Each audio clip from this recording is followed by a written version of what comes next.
My name is Malik. Ciao, mi chiamo Emma. En espagnol, hola, je sais pas, no lo sé.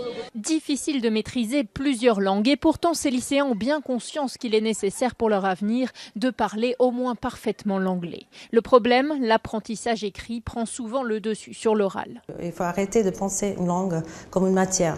C'est bien quelque chose qu'il faut utiliser, qu'il faut vivre, qu'il faut faire vivre. Les méthodes d'enseignement sont en pleine évolution, mais les Français apparaissent souvent comme des retardataires par rapport aux pays nordiques, par exemple.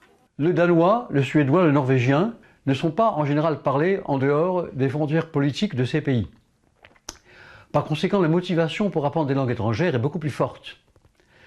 En France, au contraire, le français est une langue à vocation internationale. Dès lors, la motivation pour apprendre d'autres langues est moins forte. Rassurons-nous, ce linguiste observe des progrès depuis une dizaine d'années, grâce à la musique, au sous-titrage des films et surtout grâce aux échanges linguistiques. C'est ce qu'ont observé aussi ces étudiants. L'essentiel pour les langues, c'est l'immersion totale. Et là, on va vraiment apprendre des mots quand tu y vas. Et même dans les lieux publics où on rencontre des étrangers, dans les bars par exemple, où on peut très bien rencontrer des Anglais, des Espagnols.